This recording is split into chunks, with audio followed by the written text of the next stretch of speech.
पीके study IQ channel को आपण मानक बहुत बहुत स्वागत जनाऊँ मु तो प्रीवियस क्लास रे आमे कौन करथिले ना ओडिया संक्षिप्तीकरण उपर आमे क्लास डिस्कशन करथिले। तो आमे तार देखिबा को गले मोट परिच्छेद 7टा आमे कंप्लीट कर दैछंती। तो आज गोटे पार्ट देखिबा जोटा कि रही परिच्छेद 8 वा अष्टम परिच्छेद रही। तो यही परिच्छेद कौन कौन रही विषय वस्तु देखिबा आकु केमिति संक्षिप्तीकरण करि परिबा आमे से ऊपर भी आलोचना करिबा। तो चलନ୍ତୁ फास्ट पढ़िबा परिच्छेद कौन रही देखंतु। खबर मिली सारिथिला जे बड़लाट वर्ष शेष पूर्वरु ओडिशा आसीबे, सेथिबाई बंगलार प्रादेशिक सरकारଙ୍କ तत्परता बढ़ी जाइथिला। ओडिशार जिला प्रशासन गुड़िक मध्य सजग हो जाइथिले। अमला महल रे हईचई तरंगहीन ओडिया माटी रे भी सृष्टि होइथिला गोटे नुआ जागरूकता। मधुसूदन का गोड़ किंतु एठी सेठी पड़ुथिला। से जानिथिले सरकारଙ୍କ आशीर्वाद बिना उत्कलर परिचयर पर लगेबा एक प्रकार असंभव। थरे भारतर शासन मुख्य कथाटा को बुझीगले आउ तेणिक असुविधा नहीं। सेथिरे से पाई सारिथिले प्रथम सफलता। बड़लाट जे ओडिशा आसुचंदी ताहा काहार उद्यम जोगु। पिले पैसेज बुझी पारथिबो हला, एतरे कोनोसी ओडिया रे बुझार नाही हला। ए जिनसटा आपण आराम से बुझिबे, किछि असुविधा नाही हला। जोडा आसीबो डिफिकल्टी वर्ड सेटा आपनको बुझेइ देबी। अक्टोबर डेई नवेम्बर आसी जाइथिला। ओडिशा अलंकार कारखाना रे जोरसोर काम लगेई देइथिले मधुसूदन। तारकाशीर ऐन्द्रीजालिक सौंदर्य भेटी देई से मुग्ध करदेवे रत्न तत्वविलासी भाइसरय कर्जन को आखि दुईटी को हला। लॉर्ड कर्जन केतल ओडिशा आसुतिले। 100 वर्ष धरी इंग्रेज सरकार परोक्षरे हेउ कि प्रत्यक्षरे हेउ सारा भारतर भूखंड रे शासन विस्तार करिसंती। मात्र प्रथम थर पई शासनर सर्वकर्ता आसुचंदी उत्कल। किछि कम नहे सुजोग बुझला, किछि प्रस्ताव देबे से माने हला। तो से मधुसूदन कौन करते तत्परता सहित उत्कंठा सहित जगी बसते। अनेक वर्ष तले भाइसराय लॉर्ड मेयो ओडिशा परिदर्शन रे आसीबार योजना होइतिला।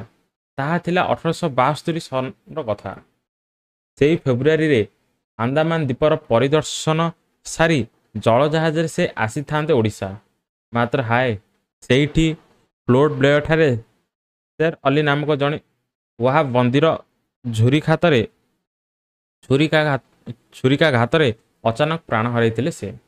तो लॉर्ड मेयो कौन होइतिले सेठी तांको प्राण हरैथिले। ता पर ठारु ओडिशा आसीबा पई अन्य कोनोसी भाइसरय मन बळाई नथिले बुझला। तो केही आसीबा को मन बळाई नथिले। अजना अरण्यर अचाय अनाविष्कृत भूखंड परि ओडिशा पड़ी रहिथिला सेमिति बुझला। जेमिति गोटे अजना अरण्य सेमिति कोन गोटे भूखंड परि ओडिशा पड़ी रहिथिला। लॉर्ड एल्गिन का अंते भारत भूई रे स्थलाभिषिक्त होई जोग देइथिले अर्जन साहेब। से थिले ऐतिहासिक कला प्रेमी पुणी प्रत्नतत्विद। कारण ओडिशा होची कोन कलार राज्य बुझिला। मधुबाबू बिलात रे बुझी आसीथिले से सबु। कला प्रेमी मनीषर थाए गोटे उदार ओ कोमलर दिग।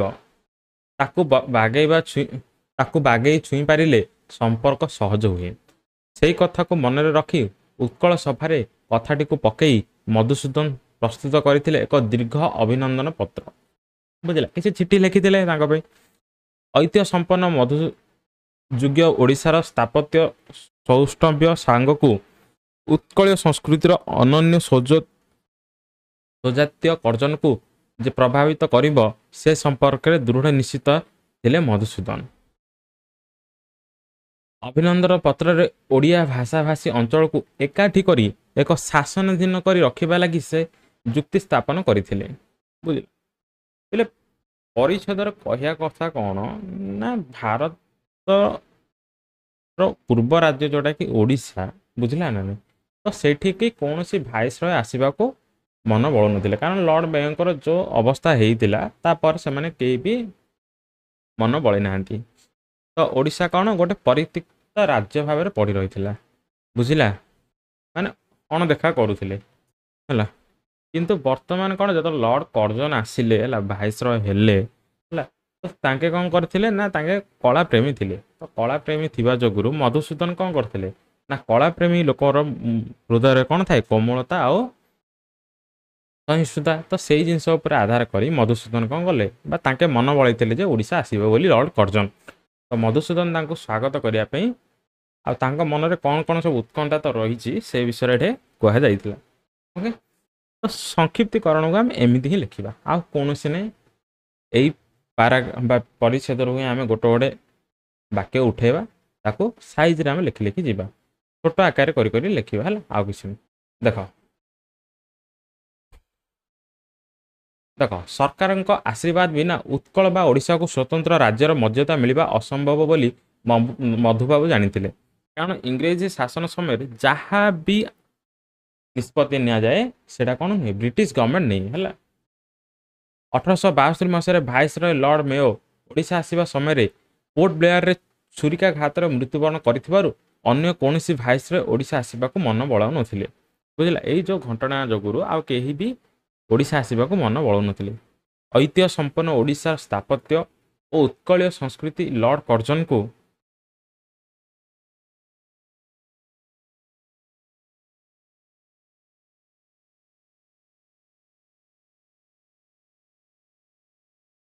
କର୍ଜନଙ୍କୁ ପ୍ରଭାବିତ କରିବ ବୋଲି ମଧୁବାବୁ ଜାଣିଥିଲେ। ଅଭିନନ୍ଦନ ପତ୍ରରେ ଓଡ଼ିଆ ଭାଷାଭାଷୀ ଅଞ୍ଚଳକୁ ଏକାଠି କରି ଓଡ଼ିଶା ପ୍ରଦେଶ ଗଠନ ପାଇଁ ମଧୁବାବୁ ଯୁକ୍ତି ବାଢ଼ିଥିଲେ। ବୁଝିଲା, ତ ତାଙ୍କେ ଯେତେବେଳେ ପ୍ରଭାବିତ ହୋଇଥିଲେ ତ ତାପରେ କ'ଣ କରିଥିଲେ ନା, ଅଭିନନ୍ଦନ ପତ୍ରରେ ତାଙ୍କୁ କ'ଣ ସ୍ୱାଗତ ସମ୍ବୋଧନ କରିବା ପାଇଁ ବା କ'ଣ ଓଡ଼ିଶାକୁ ଗୋଟେ ସ୍ୱତନ୍ତ୍ର ପ୍ରଦେଶ ଗଠନ କରିବା ପାଇଁ ମଧୁବାବୁ କ'ଣ କରିଥିଲେ, ଚିଠି ଲେଖିଥିଲେ।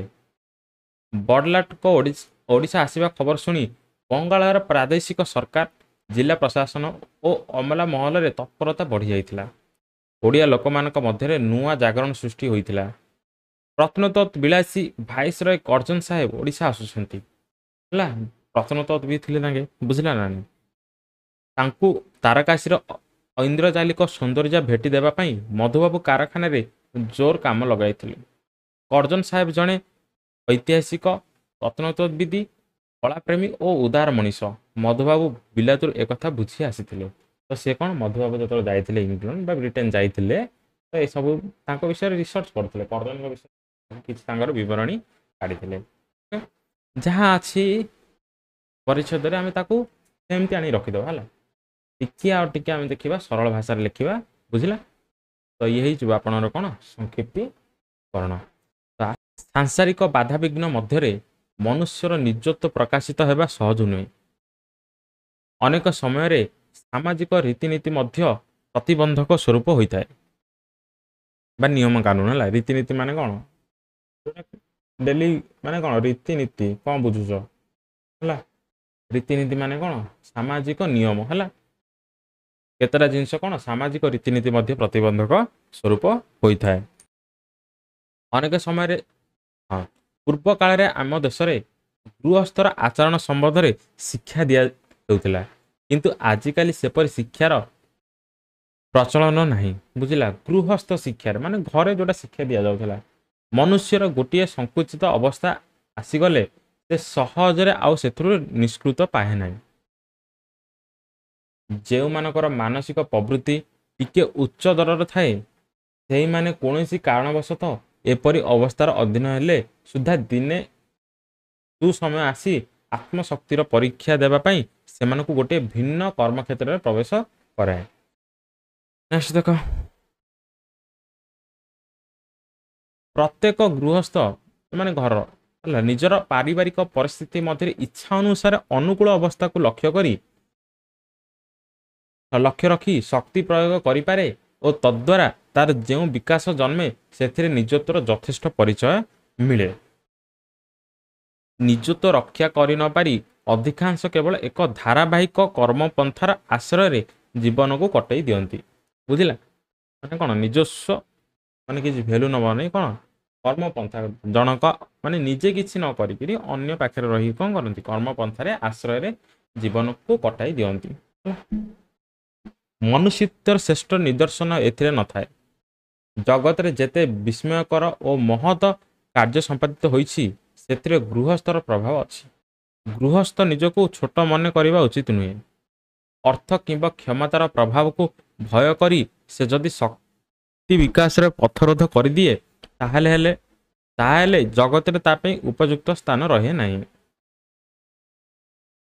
ଯେଉଁମାନେ ସର୍ବଦା ଦିନହୀନ ଭାବରେ କାଳାତିପାତ କରନ୍ତି ସେମାନଙ୍କର ପଥ ମଧ୍ୟ ସଙ୍କୁଚିତ ନୁହେଁ। ବୁଝିଲା? ପ୍ରତ୍ୟେକ ଗୃହସ୍ଥର ଦୃଢ଼ କର୍ତ୍ତବ୍ୟ ଜ୍ଞାନ ରହିବା ବାଞ୍ଛନୀୟ।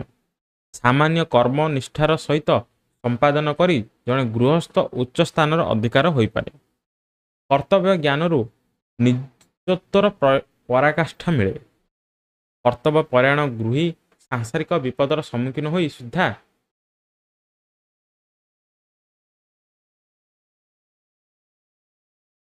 ତାର ଲକ୍ଷ୍ୟ ଗୋଟିଏ ଅବଲମ୍ବନକୁ ଆଶ୍ରୟ କରିଥାଏ। ଅବଲମ୍ବନ ନଥିଲେ ମନୁଷ୍ୟର ଗତି ସହଜ ନୁହେଁ। ଲକ୍ଷ୍ୟର ସ୍ଥିରତା ମଧ୍ୟ ରହେ ନାହିଁ। ବୁଝିଲା? କିଛି ଲକ୍ଷ୍ୟ ନଥିବ ହେଲା, ଗୋଟେ ଜିନିଷ ଠିକ୍ ନଥିବ, ଟାଇମ୍ ଟେବୁଲ୍ ନଥିବ, ତାର କ'ଣ ଲକ୍ଷ୍ୟ କେବେ କ'ଣ ସାଧନ ହେବନି।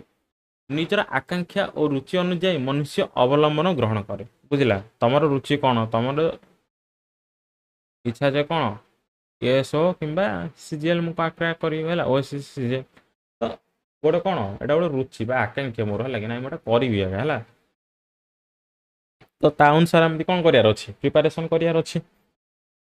ତା ଅନୁସାରେ ଆମକୁ ଟାଇମ୍ ଟେବୁଲ୍ ସେଟିଂ କରିବାର ଅଛି। ମନୁଷ୍ୟ ଅବଲମ୍ବନ ଗ୍ରହଣ କରେ। କେବଳ ଗୋଟିଏ ଗଡ଼ ଦଳିକା ପ୍ରଭାବରେ ଭାସିଯିବା ଲୋକଙ୍କ ସଂଖ୍ୟା ସଂସାରରେ ଅନେକ ଦେଖାଯାଏ ହେଲା। ମାନେ ଏଇଟା ଇଏ କହିଦେଲା ମାନେ ଏଇଟା କରିଦେବି, ତାପରେ କାଲି ଆଉ ଜଣେ ଆସିଲା ସେଇଟା କହିଦେଲା ମାନେ ସେଇଟା କରିଦେବି। ନାଇଁ ନାଇଁ, ସେ ଜିନିଷ ନାହିଁ ହେଲା। ଯେଉଁଟା ନିଜର ଚାହିଁଲେ ମୁଁ ଏଇଟା କରିବାକୁ ଚାହୁଁଛି ମାନେ ସେ ଜିନିଷଟା ତାର ଅବଲମ୍ବନ କଲେ ମାନେ ତାର ଗୋଟେ ଟାଇମ୍ ଟେବୁଲ୍ ବନେଇଲ, ସେ ଅନୁସାରେ ଆପଣ ଫଲୋ କରି ଗଲ। ସେମାନଙ୍କୁ ପ୍ରକୃତ ଗୃହସ୍ଥ ବୋଲି କୁହାଯାଇ ନପାରେ। କୌଣସି ପ୍ରଚଳିତ ରୀତି କିମ୍ବା ପ୍ରଥାକୁ ଅନୁସରଣ କରି କାର୍ଯ୍ୟାନୁଷ୍ଠାନ କରାଯାଇପାରେ, କିନ୍ତୁ ସେଥିରେ ବିଶେଷତ୍ୱ ପ୍ରତି ଲକ୍ଷ୍ୟ ଦେବା ଉଚିତ। ଯାବତୀୟ କର୍ମ କରି ନିଜର ଲକ୍ଷ୍ୟ ଆଡ଼କୁ ଅଗ୍ରସର ହେବା ପାଇଁ ଆଦମ ବାଧା ନୁହେଁ। କର୍ମରେ ଅନୁପ୍ରାଣିତ ହୋଇ ନିଜକୁ ଭୁଲିଯିବା ଦ୍ୱାରା ମନୁଷ୍ୟତ୍ୱର ଅବମାନ ଘଟେ। ବୁଝିଲା? କର୍ମରେ ଏମିତି ହେବ ଯେ ତମେ ନିଜକୁ ହେଲେ ଭୁଲିଯିବ, ତ ସେଇଟା ହେଉଛି କ'ଣ ମନୁଷ୍ୟତ୍ୱର ଅବମାନନା ଘଟେ। ସୈନିକ ଯୁଦ୍ଧ କ୍ଷେତ୍ରରେ ସେନାନାୟକଙ୍କର ଆଦେଶ ଅତି ଦୃଢ଼ ଭାବରେ ପାଳନ କରେ। ସେପରି କରିବା ତାର ପ୍ରଧାନ କର୍ତ୍ତବ୍ୟ। କିନ୍ତୁ କର୍ତ୍ତବ୍ୟ ପାଳନ ବେଳେବେଳେ ଅବଲମ୍ବନର ଶକ୍ତି ତାକୁ ଯେପରି ପ୍ରଫୁଲ୍ଲ ରଖେ ଓ ସେ ଯେପରି ଅଦମ୍ୟ ସାହସରେ ସଂଗ୍ରାମ କରେ। ବୁଝିଲା? ନିଜତ୍ୱ କିଛି ଅଛି ମାନେ ସେ କୌଣସି ଗୋଟେ ନିଜତ୍ୱ କିଛି ଅଛି ବୋଲି ସେ କ'ଣ କରେ, ନିଜ ସାହସରେ କ'ଣ ସଂଗ୍ରାମ କରେ। ତାହା କେବଳ ସେନାପତିଙ୍କର ଆଦେଶ ବାଣୀ ଶ୍ରବଣର ଅସମ୍ଭବପର ନୁହେଁ। ପ୍ରତ୍ୟେକ ଗୃହସ୍ଥର ମାନେ ଅବଲମ୍ବନ ହେଲେ କ'ଣ, ଖାଲି ଅର୍ଡ଼ର ନେଇ କାମ କରିବେ, ନିଜର ବି କ'ଣ ଅଛି, ମୁଁ ଦେଶ ସେବା କରିବି ମାନେ ଦେଶ ପ୍ରେମୀ ବୋଲି ସେ ନିଜକୁ କ'ଣ ତା ଭିତରେ ସେଇ ଉଦ୍ୟମ ଆସେ, ସାହସ ଆସେ, ବା ସେଇ ଜିନିଷଟା ସେ ଅବଲମ୍ବନ କରିଛି ବୋଲି ତା ଭିତରେ ସାହସ ଓ ସଂଗ୍ରାମ ଆସେ। ପ୍ରତ୍ୟେକ ଗୃହସ୍ଥର ବୀର ପରି ଆଚରଣ କରିବା ଗୋଟିଏ ଧର୍ମ। ଭୟାଳୁ ହେଲେ ତା ପାଇଁ ଜଗତରେ ଉଚ୍ଚ ସ୍ଥାନ ରହେ ନାହିଁ। ଗୃହସ୍ଥର ପ୍ରଧାନ ଧର୍ମ ସଂସାର କ୍ଷେତ୍ରରେ ନିଷ୍ଠାର ସହିତ କର୍ତ୍ତବ୍ୟ ପାଳନ। ବୁଝିଲା? ଗୃହସ୍ଥର ପ୍ରଧାନ ଧର୍ମ କ'ଣ, ସଂସାର କ୍ଷେତ୍ରରେ ନିଷ୍ଠାର ସହିତ ନିଜର କର୍ତ୍ତବ୍ୟ କରିବା ହେଉଛି କ'ଣ ଗୃହସ୍ଥର ମୂଳ ଲକ୍ଷ୍ୟ ବା କର୍ତ୍ତବ୍ୟ। ଦେଖ ସଂକ୍ଷିପ୍ତୀକରଣ ଆମେ ଦେଖିବା କ'ଣ କେମିତି କରିପାରିବା। ସଂକ୍ଷିପ୍ତୀକରଣ ଦେଖ ଆରାମରେ ଯାହା ବି ପଢ଼ିଲ ପେସେଜରୁ ହେଲା ତାକୁ ଆଣିକିରି ଖାଲି ରଖିବ, ଆଉ କିଛି ନାହିଁ। ଯେଉଁଟା ଇମ୍ପୋର୍ଟାଣ୍ଟ ଆପଣଙ୍କୁ ଲାଗିବ ହେଲା, ଯେଉଁ ସେଣ୍ଟେନ୍ସଟା ପ୍ରଧାନ ଲାଗିବ ଆପଣଙ୍କୁ ହେଲା, ପ୍ରାୟୋରିଟି ଦେବେ, ତାକୁ ଆପଣ ଆଣି ଖାଲି ରଖିବେ, ଆଉ କିଛି ନାହିଁ। ଆଉ ବଡ଼ ପେସେଜରୁ ମାନେ ପରିଚ୍ଛେଦରୁ ସଂକ୍ଷିପ୍ତୀକରଣଟା ଯେମିତି ଛୋଟ ଦେଖାଯିବ ହେଲା, ଆଉ ସେଇଟା ଯେତିକି ଏଇଟା ସେତିକି କରିଦେଲେ ହେବନି ହେଲା। ବା ହଁ ଦେଖ ଆକାରରେ ବଡ଼ ଦେଖାଯାଇପାରେ କିନ୍ତୁ ତା ଭିତରେ ଯେଉଁ ଆପଣ ଲେଖିବେ କଣ୍ଟେଣ୍ଟଟା ତାର କ'ଣ ଯେମିତି ସର୍ଟରେ ଥିବ ସବୁ। ମନୁଷ୍ୟର ସଙ୍କୁଚିତ ଅବସ୍ଥା ଆସିଗଲେ ସେଥିରୁ ସେ ମୁକ୍ତି ପାଇପାରେ ନାହିଁ। ଏକ ଧାରାବାହିକ କର୍ମପଥରେ ଜୀବନ ବିତାଇଲେ ମନୁଷ୍ୟତ୍ୱର ଶ୍ରେଷ୍ଠ ନିଦର୍ଶନ ରହିନଥାଏ। ଯେଉଁ ଗୃହସ୍ଥ ନିଜକୁ ସଂକୁଚିତ କରି ଅର୍ଥ କ୍ଷମତା ଭୟରେ ନିଜ ଶକ୍ତିର ବିକାଶ କରେ ନାହିଁ ସେହିଭଳି ଗୃହସ୍ଥର ସଂସାରରେ ଉପଯୁକ୍ତ ସ୍ଥାନ ନାହିଁ। ଗୃହସ୍ଥର ପ୍ରଧାନ ଧର୍ମ ହେଲା ସଂସାର କ୍ଷେତ୍ରରେ ନିଷ୍ଠାର ସହିତ କର୍ତ୍ତବ୍ୟ ପାଳନ କରିବା ହେଲା। ଅତୀତରେ ଆମ ଦେଶରେ ଗୃହସ୍ଥର ଆଚରଣ ସମ୍ବନ୍ଧୀୟ ଶିକ୍ଷା ପ୍ରଦାନ କରାଯାଉଥିଲା। ଦେଶରେ ବର୍ତ୍ତମାନ ସମୟରେ ସେଭଳି ଶିକ୍ଷାର ପ୍ରଚଳନ ଦେଖାଯାଏ ନାହିଁ। ପ୍ରତ୍ୟେକ ଗୃହସ୍ଥ ନିଜର ପାରିବାରିକ ପରିସ୍ଥିତି ମଧ୍ୟରେ ଇଚ୍ଛା ଅନୁସାରେ ଅନୁକୂଳ ଅବସ୍ଥାକୁ ଲକ୍ଷ୍ୟ କରି ଶକ୍ତି ପ୍ରୟୋଗ କରିପାରେ। ବୁଝିଲା, ମାନେ ନିଜର କଣ୍ଡିସନ ଦେଖିକି ନିଜେ ଗୃହସ୍ଥ ମାନେ ସେମାନେ କ'ଣ କରନ୍ତି, ପରିସ୍ଥିତି ଅନୁକୂଳ ନା ପ୍ରତିକୂଳ ସେମାନେ ବିଚାର କରନ୍ତି ବା ଶକ୍ତି ପ୍ରୟୋଗ କରନ୍ତି। ତଦ୍ୱାରା ତାର ଯେଉଁ ବିକାଶ ଜନ୍ମେ ସେଥିରେ ନିଜତ୍ୱର ଯଥେଷ୍ଟ ପରିଚୟ ମିଳେ। କେବଳ ଗୋଟିଏ ଗଡ଼ ଡଳିକା ପ୍ରଭାବରେ ଭାସିଯିବା ଲୋକଙ୍କ ସଂଖ୍ୟା ସଂସାରରେ ଅନେକ ଦେଖାଯାଏ। ଏଇଟା କହିଦେଲା ସେଇଟା କରିଦେବି, ସିଏ କହିଦେଲା ଏଇଟା କରିଦେବି, ଏଇ ଜିନିଷଟା ହେଲା। ସେମାନଙ୍କୁ ପ୍ରକୃତ ଗୃହସ୍ଥ ବୋଲି କୁହାଯାଇ ନପାରେ। ଓକେ, ଦେଖ ଆଉ କ'ଣ ଅଛି। ହଁ, ତ ଇଏ ଥିଲା କ'ଣ ତାର ସଂକ୍ଷିପ୍ତୀକରଣ। ବୁଝିଲା, ଯାହା ଅଛି ପରିଚ୍ଛେଦରେ ତାକୁ ଆଣିକି କେମିତି ଛୋଟ ଆକାରରେ ଲେଖିବା ଆମେ ତାକୁ କହିବା କ'ଣ, ସଂକ୍ଷିପ୍ତୀକରଣ। ଆଶା କରୁଛି ଭିଡ଼ିଓ ଆପଣଙ୍କୁ ଭଲ ଲାଗିଥିବ। ଯଦି ଭିଡ଼ିଓ ଭଲ ଲାଗିଛି ଭିଡ଼ିଓକୁ ଲାଇକ୍ କରିବେ, ଚ୍ୟାନେଲକୁ ସବସ୍କ୍ରାଇବ୍ କରିବେ। ପୁଣି ଦେଖା ହେବ ନେକ୍ସଟ କ୍ଲାସ୍ରେ। ଜୟ ହିନ୍ଦ, ବନ୍ଦେ ମାତରମ୍।